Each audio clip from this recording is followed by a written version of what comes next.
Salut les amis, c'est Feng, bienvenue à tous dans cette nouvelle revue d'analyse hebdomadaire. Alors nous sommes le 6 avril 2019, j'espère que vous passez un excellent week-end. Donc on va voir dans un premier temps comme d'habitude les projections de la semaine dernière, ce que ça donnait sur les marchés. Et bien sûr dans un deuxième temps, donc les projections pour la semaine à venir. Allez, c'est parti.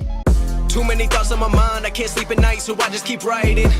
I don't need no help, I don't need opinions, so don't waste my time then. I just been living online, my city don't show me no love and that's fine. Alors comme d'habitude, juste avant de commencer, des petits remerciements. Donc merci à tous pour votre soutien chaque semaine. Donc n'hésitez pas une fois de plus, donc cette semaine à mettre un petit pouce bleu ou un petit commentaire, ça fait toujours plaisir. Allez, on commence. Alors on commence avec EURUSD, donc cette semaine donc le marché ouvre ici et donc il vient tout de suite rebondir sur les 1,1250, d'accord, l'instit des 250 pips et donc j'avais pas mis de scénario par rapport à ça de toute façon et donc si vous regardez par rapport à l'équilibre, donc on est quand même un petit peu éloigné, donc le setup idéal c'était tout simplement un rejet une fois de plus comme ici des 1,12 institutionnels et du bloc de contrat. Donc ça n'a pas loupé, par la suite le prix il est revenu dessus, il a bien rebondi et donc il a décollé par rapport au bloc de contrat et à l'instit, donc le setup était beau, mais malheureusement bon, il était contenu dans ce petit range toute la semaine et donc c'était pas trop étonnant parce que c'est quand même la semaine de NFP et généralement les semaines de NFP c'est plutôt calme, il y a quand même des consolidations parce que tout le monde, les banques etc attendent donc l'explosion pour la fin de la semaine. Donc voilà, donc ceux qui sont encore dedans, bah écoutez on tient bon, moi j'aurais préféré attendre que le prix vienne dans cette zone là pour chercher des patterns pour éventuellement verrouiller une petite portion parce que là vous avez quand même la trendline, vous avez le point pivot mensuel, donc il y avait des bonnes raisons techniques de verrouiller un petit peu de profit même si on vise les 1,13 voire plus, d'accord. Donc voilà, donc ceux qui sont encore dedans tenez-le, pour l'instant il y a quoi, il y a une cinquantaine de pips, ok, il y a une cinquantaine de pips et à la fermeture du marché vous êtes quasiment donc à break even. Alors donc GBP USD cette semaine, donc le marché ouvre ici et vous avez pu voir que le prix a décollé, il a réintégré ce canal haussier, il est repassé au-dessus des 1,31 donc institutionnels et donc il a rebondi par rapport au point pivot. D'accord, donc ceux qui ont pu prendre leur profit sur cette chute là, parce qu'on n'avait pas vraiment de pattern de rejet, d'accord, donc si vous tradez, vous attendez une pattern, une confirmation pour rentrer, c'est compliqué d'attraper cette entrée en vente, d'accord, et puis vendre sur le point pivot alors qu'on a un instit juste en dessous, c'est toujours un peu risqué. Donc voilà, donc ceux qui tradent par contre en agressif et qui ont vendu au moment où ils sont arrivés sur les 1,31, alors comme je dis toujours, par rapport à votre stop loss, vos barrières donc supplémentaires, alors vous avez les points pivots, mais vous avez aussi les instits intraday, donc vous avez le 31,20 qui est ici, vous avez le 31,50 qui est pile ici, vous voyez ça rebondit sur le 31,50, c'est pas anodin, et donc quand vous tradez de manière agressive vous avez plus de marge, d'accord, vous avez plus de marge pour prendre pour mettre votre stop loss parce que vous êtes rentré vraiment sur l'instit. Donc ceux qui rentrent avec des patterns en semi-agressif ou autre, un peu plus bas, donc en dessous de l'instit, bah pour vous c'est compliqué de mettre donc un stop loss au niveau du 31,50, vous n'allez pas non plus abîmer votre ratio risque-profit en mettant un stop loss trop large.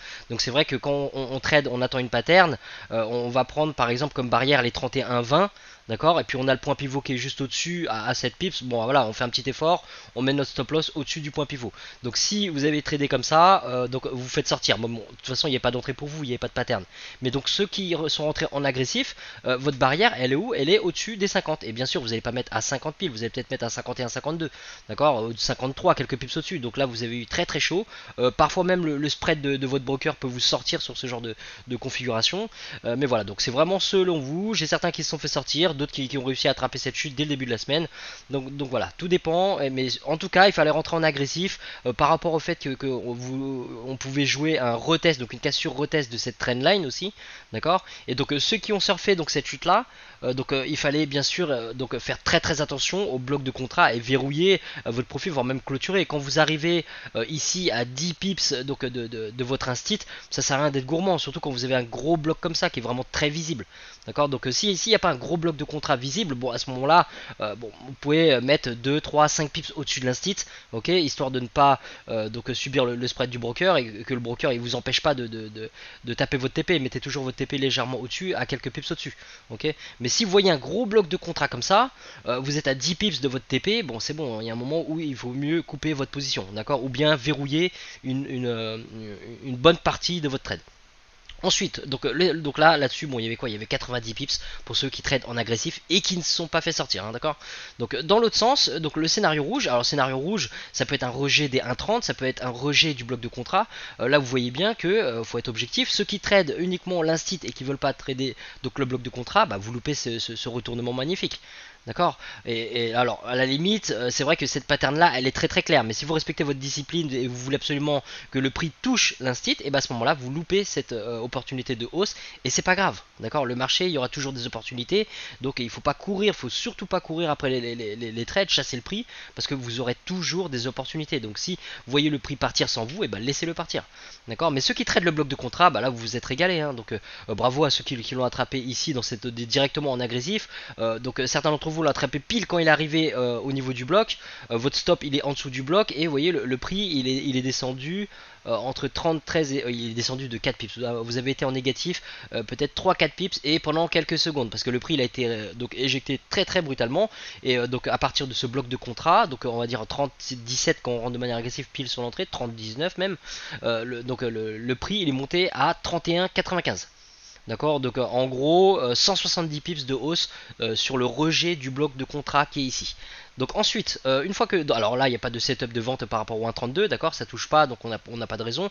Alors il y a quand même ce bloc de contrat, d'accord, donc c'est vrai que si vous avez tradé le bloc ici, parce que vous aimez bien trader les blocs, il est possible que vous ayez attrapé le bloc ici. À ce moment-là, vous avez vraiment attrapé la chute dans l'autre sens aussi, d'accord. Mais bon, faut pas être trop gourmand non plus parce que si vous avez déjà attrapé cette hausse de 170 pips, vous avez déjà fait votre semaine, hein, d'accord. Donc si vous avez attrapé, donc vous ne venez pas attraper ce bloc de contrat donc à la baisse, il y avait une magnifique entrée par contre en fin de semaine. Vous avez cette cassure, donc le prix casse le point pivot, casse la trendline parce qu'à un moment donné, bon, on se dit que le prix il a réintégré le canal, mais là on voit bien qu'il casse le canal, il repasse en dessous de l'instit, d'accord. Donc ça on le chasse pas, on n'a pas de pattern, on n'a rien, d'accord. À moins de descendre sur les petits time frames, mais bon, donc là on est en swing. On veut des signaux quand même un peu plus lourds, donc on va rester sur nos time frames. Et donc le retest vient juste après. Vous voyez, il est magnifique le retest, donc il vient ici. Et donc c'est le retest, bon bah il s'est fait directement donc en fin de semaine. Hein. Donc vous avez eu ce retest. Ça c'est un railroad. Railroad track si vous voulez, ou bien si vous montez dans les time frames encore, vous allez voir que c'est tout simplement un pin bar, d'accord. Donc si vous tradez le retest des 1.31, et ben le prix il est descendu, vous voyez, jusqu'à 1.2985, donc une chute de 115 pips, et il était bien sûr possible d'attraper donc le bloc ici il persiste toujours, d'accord, il est toujours là. Donc si je vous dis de faire attention et de fermer ici, vous n'allez pas chercher à prendre l'instit, ou même en dessous de l'instit, vous pouvez pas savoir que le prix il allait piquer comme ça, d'accord. Il pouvait très bien rebondir une deuxième fois comme ici. Ok, donc faut être objectif. Si vous êtes rentré même en agressif sur les 1.31, et ben le prix il est descendu au niveau des 1.3019. D'accord, donc vous aviez 80 pips de chute ici. D'accord, 170 pips donc pour ceux qui ont attrapé le bloc de contrat. Bon, je vais pas le compter, mais il y avait un autre bloc de contrat ici, donc vous pouviez attraper exactement la même configuration dans l'autre sens. Hein. Surtout que le bloc de contrat ici, bon, c'est vrai que je l'ai pas noté parce que sinon on peut mettre beaucoup de blocs. Hein. Il y en a partout, il y en a ici, il y en a ici, il y en a ici. Donc voilà, on va compter principalement d'abord sur les supports et résistances institutionnels. Mais voilà, si vous mettez ce bloc là qui est très brutal, parce que vous voyez en 1, 2, 3 bougies, le prix il est quand même passé de 1.3032. Donc de 1.3195 à 1.3032, d'accord, donc 160 pips de chute en l'espace de 3 bougies de 4 heures, donc en 12 heures. Donc ça c'est clairement une institution ou une banque qui a fait cette chute là, parce que nous les particuliers on est incapable de faire ça, d'accord. Donc c'est vrai, donc ce bloc de contrat il était possible de le surveiller. Moi je mets pas forcément tous les blocs parce que je compte sur l'instit, d'accord, c'est les 1.32, et donc voilà, il y aurait eu un setup donc dans mes configurations, dans mon plan, par rapport si le prix était venu taper les 1.32. Mais c'est pas le cas. Mais donc ceux qui ont attrapé le bloc ici, bon bah il était possible que vous attrapiez celui-là aussi. Donc 80 pips ici, 170 pips là. Et pour ceux qui pareil trade en agressif et qui ont donc positionné correctement leur stop loss, et ben écoutez, donc il y avait donc 80 pips aussi donc à prendre ici. Alors de mon côté, moi j'avais donc une dernière portion, donc par rapport à la semaine dernière, j'avais verrouillé donc 50% de mon sell sur GBP/USD. Tout simplement, donc là cette semaine, bah, je me suis fait sortir à break-even, à quelques pips près, je me fais sortir à break-even et je loupe toute cette chute là derrière, d'accord. Donc c'est pas grave, c'est le jeu, c'est comme ça et on continue. Alors UJ cette semaine, donc c'est un peu compliqué. Donc en gros, donc le marché il ouvre ici donc avec un petit gap et il décolle au-dessus des 111 institutionnels. Et donc moi j'ai tradé le scénario vert, le rejet. Donc vous voyez le prix il est repassé en dessous au moment où il a fermé en dessous de l'instit. Donc bah, j'ai tradé le rejet et donc j'ai pris un risque parce que en temps normal il aurait été préférable que j'attende qu'une bougie ferme en dessous du point pivot. Donc voilà, donc à partir de là, bon bah c'est bien fait pour moi, hein. Le prix il s'est mis à décoller. Le stop loss, je l'avais placé légèrement au-dessus donc du bloc de contrat, en sachant que voilà, le bloc de contrat il pouvait contenir le prix, hein. Le bloc il était quand même pas mal, et donc malheureusement bah, le prix il est venu taper mon stop. Donc par rapport au scénario violet donc de décollage, donc cassure retest des 111, c'était pas évident parce que même en descendant légèrement sur les time frames en H1, on n'a pas de pattern très clair. D'accord, donc à moins de rentrer donc en agressif. Alors voilà, ceux qui ont pu profiter de la hausse, c'est ceux qui ont attrapé en agressif. Donc la cassure, le retest, ok, donc c'est à dire qu'ils sont rentrés directement sur l'instit, et à ce moment là vous voyez le prix, bon il est descendu quoi, il est descendu à 81, et comme je vous dis vous avez un stop loss qui quand vous rentrez en agressif vous avez quand même beaucoup plus de marge, hein. D'accord, donc vous n'allez pas le mettre derrière la première barrière de l'instit intraday à 80, et même l'instit intraday à 80, bon là sur ce coup là il vous aurait sauvé, mais bon vous avez, si vous rentrez en agressif vous avez quand même un stop un peu plus large, parce que ça, vous pouvez avoir un meilleur ratio, donc pouvez maintenir un bon ratio pardon, et donc voilà, donc qu'est-ce qui s'est passé? Ceux qui tradent en attendant une pattern, une confirmation supplémentaire, eh ben, écoutez, l'englobante qui est là, on va certainement pas rentrer dans une englobante, alors pas forcément par la position du prix, parce que bon 30 vers les 30, 111 30 c'est encore jouable, mais quand on est en plein dans un bloc de contrat comme ça, on n'a pas forcément envie d'acheter alors qu'on est en plein dans un bloc donc baissier. D'accord, donc ceux qui sont rentrés en agressif, donc vous êtes rentrés sur les 111, et ben écoutez, le prix il est monté de 82 pips, 80 pips à peu près. Il était quand même plus prudent de verrouiller une petite portion au niveau de ce bloc, on sait jamais, hein, vous voyez toute cette consolidation qu'il y a eu, c'est bien qu'il y a un moment donné où il y a eu de la bataille ici, mais sur les blocs de contrat, si vous voulez, nous ce qu'on veut voir quand le prix vient dans un bloc de contrat, c'est qu'on veut voir un rejet. D'accord, on veut voir un rejet brutal, on veut voir que les gros poissons qui ont vendu ici défendent leur position et donc remettent une couche en vendant encore. D'accord, donc là c'est pas du tout le cas, on voit que le prix il reste au niveau du bloc, il reste. Voilà, ce que ça veut dire psychologiquement ici, je vous ai fait un mail cette semaine où je vous parle un peu de ça, mais en gros là c'est exactement l'exemple, vous voyez, d'un build-up au niveau d'une résistance. Là, psychologiquement, qu'est-ce que ça veut dire? Ça veut dire que les acheteurs, donc qui achetaient plus bas, d'accord, ils achetaient plus bas parce qu'ils sont comme nous, ils veulent acheter au moins cher. Et ben quand le prix il arrivait ici, et ben ils étaient toujours prêts à acheter ce prix qui était plus cher. D'accord, parce que si les acheteurs n'achetaient pas dans cette zone-là, eh ben les vendeurs auraient repris la main et le prix leur aurait chuté derrière. Mais quand on voit une consolidation ici aux abords de la résistance, donc de ce gros bloc de contrat baissier, eh ben ce que ça veut dire en coulisses, c'est que les acheteurs sont prêts à défendre leur position en payant cher. D'accord, ils sont prêts à payer cher UJ dans cette zone là pour maintenir la pression, et donc s'ils maintiennent la pression ici et qu'ils sont prêts à acheter, ça a duré quand même, vous voyez, 2-3 jours, hein, ce sont des bougies de 4 heures, donc pendant 2-3 jours vous voyez que les acheteurs maintiennent la pression, ils achètent, ils continuent d'acheter, et bah dites-vous bien qu'ils ont des gros intérêts derrière, d'accord, ça cache forcément quelque chose, donc il n'y a pas de certitude. Alors quand je dis qu'il n'y a pas de certitude, si vous voulez, ce que je veux dire par là c'est que au niveau de ce bloc de contrat, on peut pas savoir donc ce qui se passe réellement en coulisses, d'accord, on peut jamais savoir si les gros poissons qui ont vendu ici, déjà on peut pas savoir combien de banques, combien de fonds d'investissement ou autres ont vendu cette zone de prix, et surtout on ne sait pas si certains d'entre eux n'ont pas déjà largué leur position pour prendre leur profit, d'accord, donc ceux qui sont en vente ici et qui ont largué leur position donc dans cette zone là, le prix quand il remonte ici, bah, ils n'ont plus de position à défendre, d'accord, donc dites-vous que le prix quand il arrive ici, bien sûr comme je l'ai dit, plus la consolidation dure longtemps, plus donc ça sent mauvais, hein, ça veut bien dire qu'ils sont pas là à défendre cette zone de prix, et donc plus il y a un risque que cette résistance casse derrière, d'accord, donc moi j'étais donc à quelques pips de mon stop loss, et donc j'étais à deux doigts de le couper, mais bon j'ai laissé faire la limite, et puis donc ça m'a sorti, mais donc voilà, donc tous ceux qui ont attrapé en agressif, UJ donc cette semaine à l'achat, alors en vente donc en agressif comme moi, donc je l'ai fait donc au retour en dessous des 111, et ben vous avez pris votre perte, c'est pas trop grave, et donc pour ceux qui ont pris donc en achat donc UJ sur les 111, après donc ce retest en agressif, vous avez peut-être eu peur à un petit moment parce que le prix il est descendu 20 pips en dessous de l'instit, mais votre stop loss bien sûr il est à l'abri de ces bruits là, et donc vous avez peut-être verrouillé une petite portion au niveau du bloc de contrat, c'est toujours plus prudent, ok, parce que là bon le bloc il était quand même très visible, et puis donc en fin de de semaine, et bah écoutez, vous êtes monté à peu près 80 pips donc en profit. D'accord, donc à partir de là, c'est quand même justifié de protéger votre position en la mettant à break-even et donc verrouiller une petite portion dans cette zone là en visant maintenant donc pour la semaine prochaine pour maintenir votre ratio risque profit, visez quand même les 112 voire même plus, d'accord, les 112 en premier take profit. Alors AUD/USD, donc pareil, c'était une paire compliquée cette semaine, et de toute façon c'était un marché compliqué hein, avant NFP comme je vous ai dit, et donc ce qui s'est passé c'est qu'il y a eu ce gap à l'ouverture du marché, et au retour donc sur les 0,71, et ben on pouvait être tenté par un buy, d'accord, par un buy surtout en agressif parce qu'on n'a pas de pattern clair de rejet, hein, d'accord, donc on rentre sur les 0,71 et peu importe le placement de votre stop loss, ben là vous faites sortir, surtout que le prix il est monté quoi, il est monté de 30 pips, c'est encore trop tôt pour mettre à break even, donc là ceux qui sont rentrés sur le scénario orange en début de semaine, c'est sûr que vous faites sortir. Donc là, on assume le stop loss, c'est pas grave. Donc ensuite, on pouvait très bien prendre après le rejet des 0,71, le scénario rouge en vente ici, d'accord. Sauf que bon, bah, on n'avait pas vraiment de pattern clair. Si on attend la pattern, on est ici, il y a vraiment trop d'obstacles, donc c'est dangereux. Et donc le risque que j'ai pris sur GBP/USD et qui n'est pas passé, et bah sur AUD/USD, bon bah ouais, le point pivot là, il a pas retourné le prix, et donc ça serait passé. Mais bon, en même temps, pas énormément de volatilité. Vous voyez bien qu'entre 0,71 et le bloc de contrat, il y a quoi? Il y a 50 pips. D'accord, donc de quoi se faire sortir à break-even derrière, peut-être verrouiller une petite portion.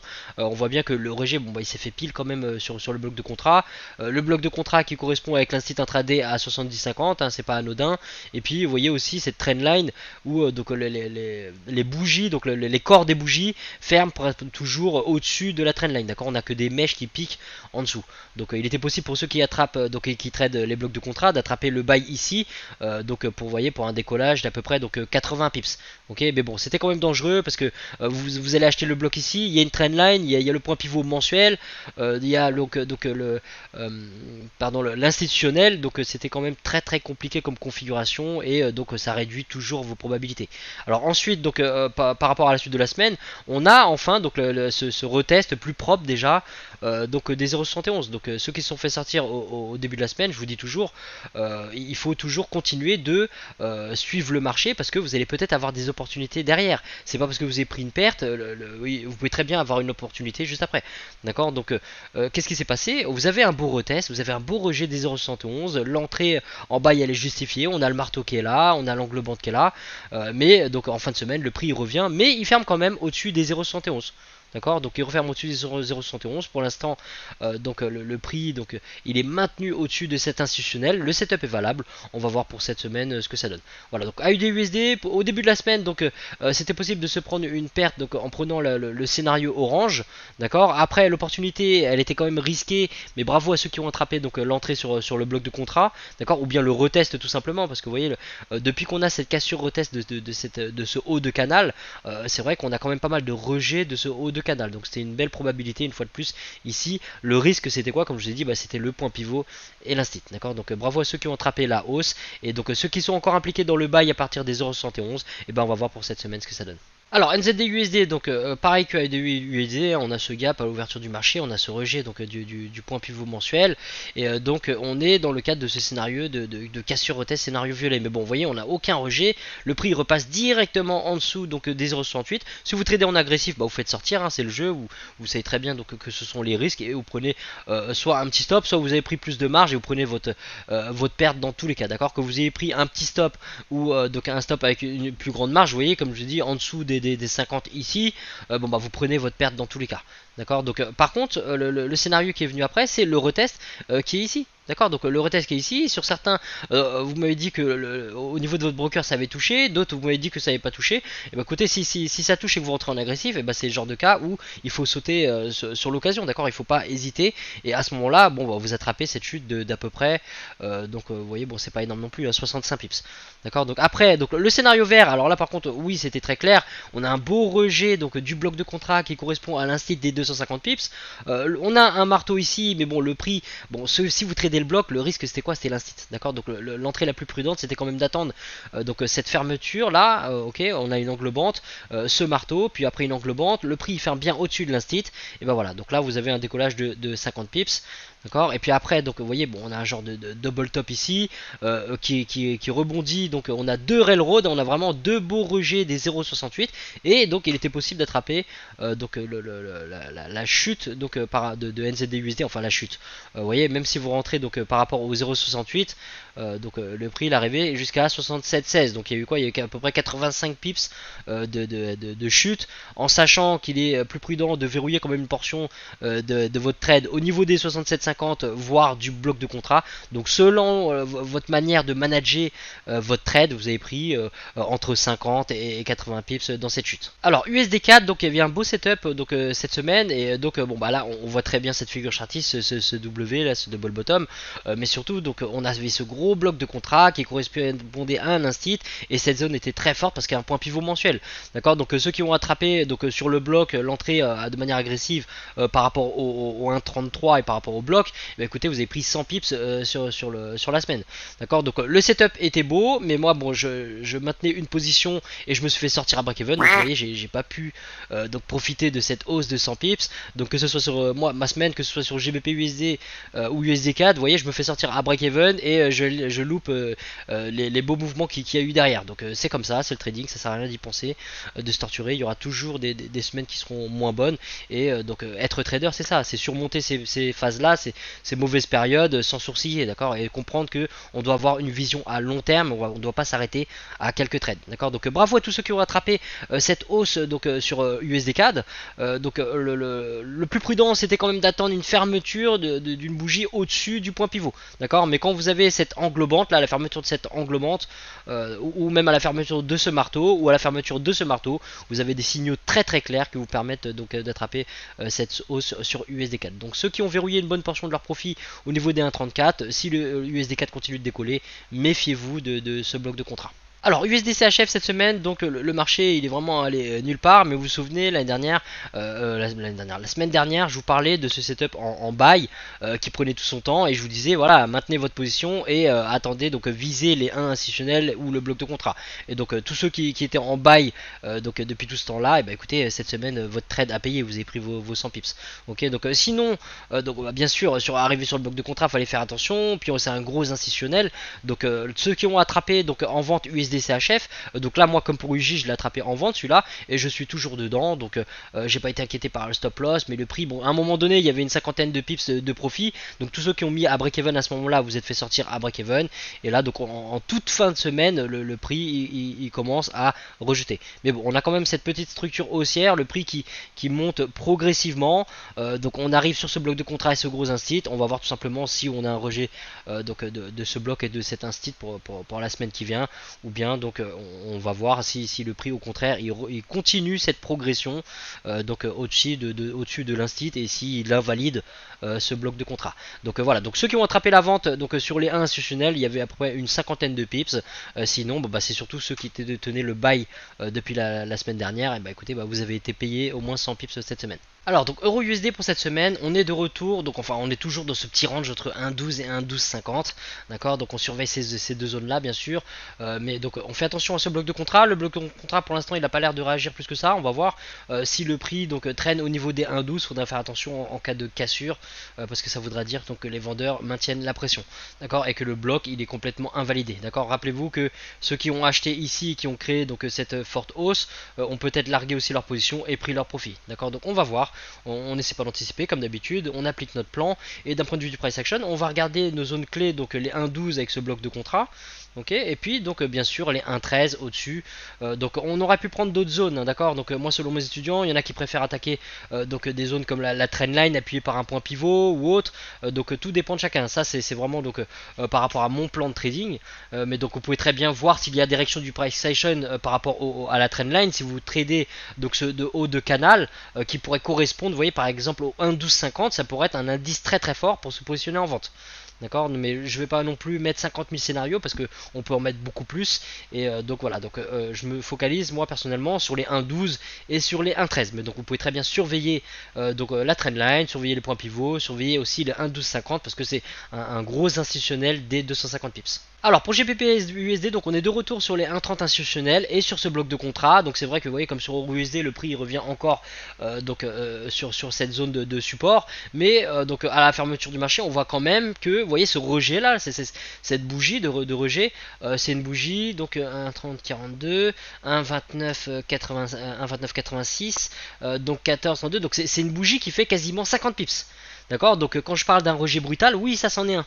D'accord, ça c'est un indice qui nous montre que certains gros poissons sont encore là et sont en train d'agir. Alors ça ne vous donne pas la certitude que le prix va décoller, parce que peut-être que certains poissons, donc certaines banques, par exemple Goldman Sachs, défendent à l'achat ces positions, mais peuvent très bien avoir donc JP Morgan qui est dans l'autre sens et qui a d'autres projets. D'accord, ils traitent pas tous ensemble, hein, au contraire. Donc là voilà, donc on a un bel indice du price action pour le rejet du bloc. On va voir donc si ça va se confirmer dans la semaine.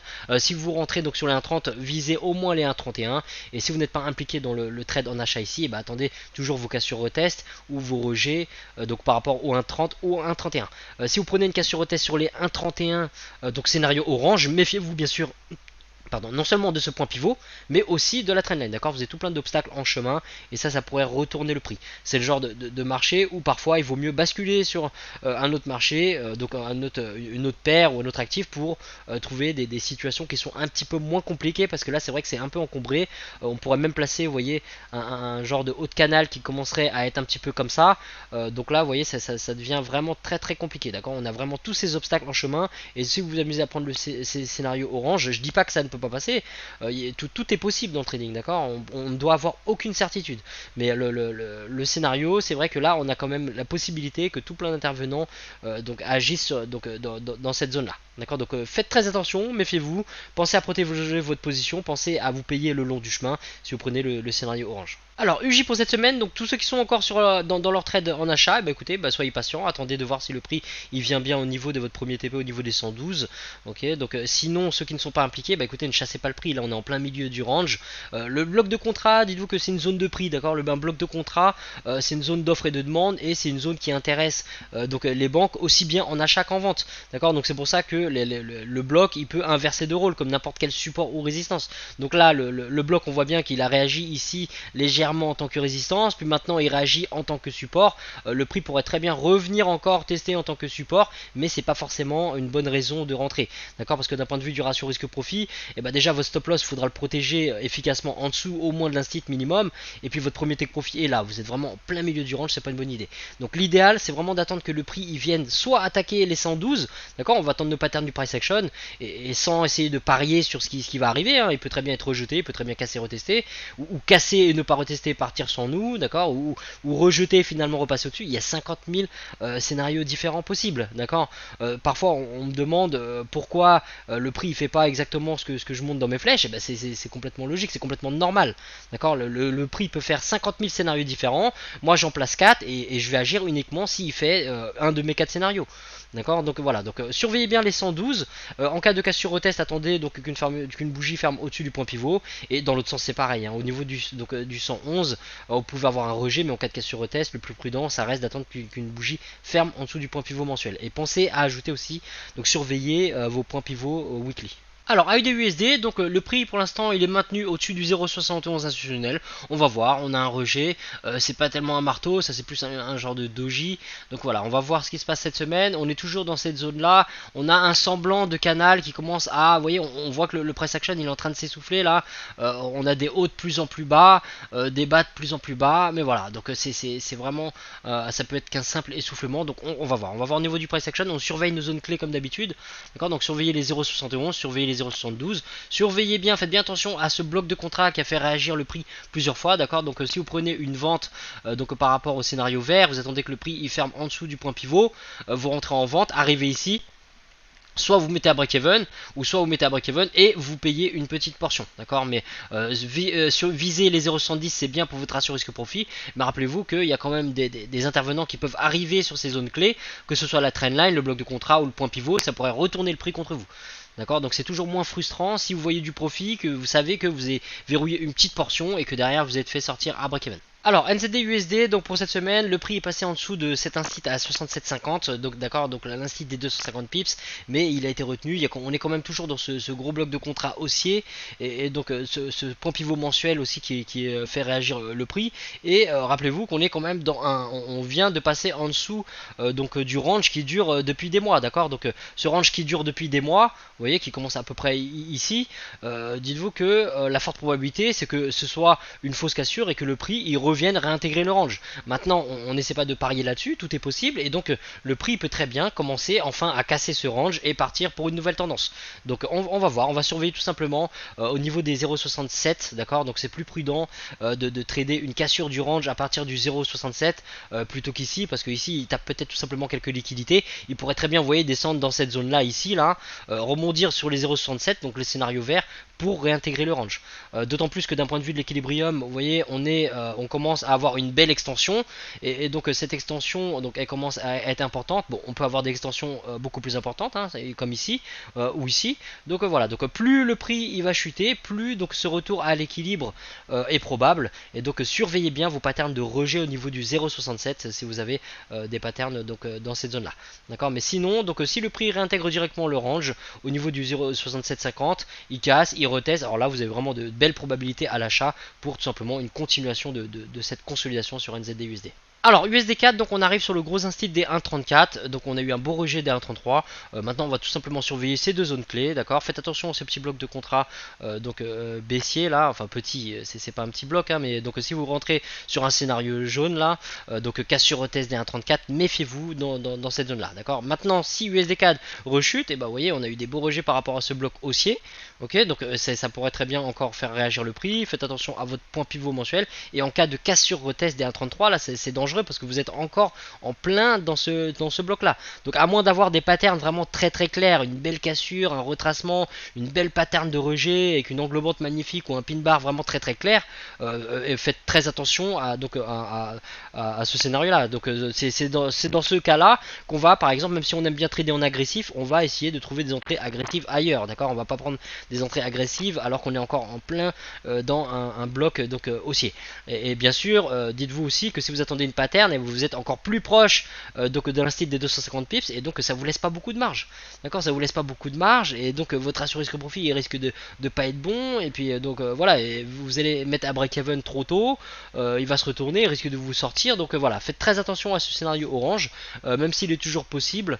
Voilà, il y a quand même pas mal de raisons techniques pour se méfier, d'accord. Et puis sur le scénario jaune, donc à l'achat, c'est pareil, on a quand même ce bloc de contrat, donc méfiez-vous. Tout simplement, quand vous prenez une cassure retest à l'achat ici avec une belle pattern, et bah quand vous arrivez au niveau du bloc, surveillez bien les fermetures des bougies, d'accord. Regardez bien d'un point de vue du price action, ce que le marché vous montre. Alors USD s'achève, donc cette semaine on atteint donc enfin le gros instit et ce bloc de contrat. Pour l'instant on a des signes de rejet, donc on va voir, d'accord. Donc le setup en sell il est valable, on va voir ce que ça donne. Si vous voulez plus de probabilité, vous pouvez regarder par exemple la structure du marché comme ça et vous dire bon bah voilà, tant que j'ai pas une vraie cassure retest de cette trendline, pardon, ou voire même le précédent bas qui est ici, c'est pas terrible, d'accord. Donc enfin c'est pas terrible, c'est plus risqué, d'accord. On attend tout simplement une confirmation. Maintenant il y a forcément un inconvénient à ça. Si vous attendez une confirmation pour avoir plus de certitude, enfin plus de probabilité, vous allez attendre une cassure de la trendline, une cassure du précédent bas, donc un rejet au niveau du précédent bas, mais vous êtes déjà en plein milieu du range.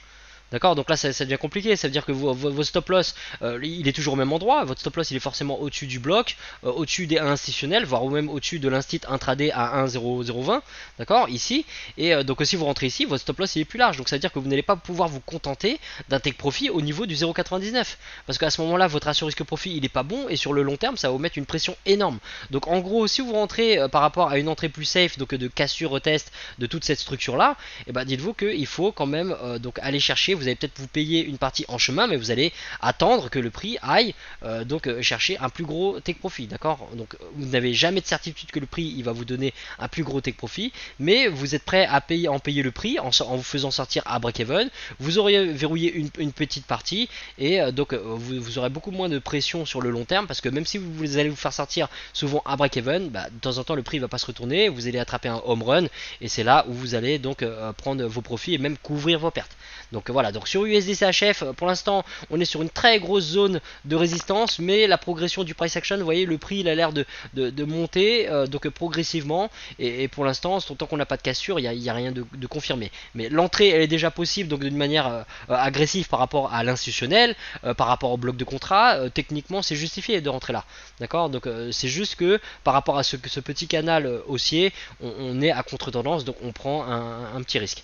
D'accord, mais voilà, donc surveillez bien donc, le bloc de contrat, les 1 institutionnels, alors je vais prolonger ça, voilà, donc surveillez bien le bloc de contrat et les 1 institutionnels, et donc la zone des 0,99.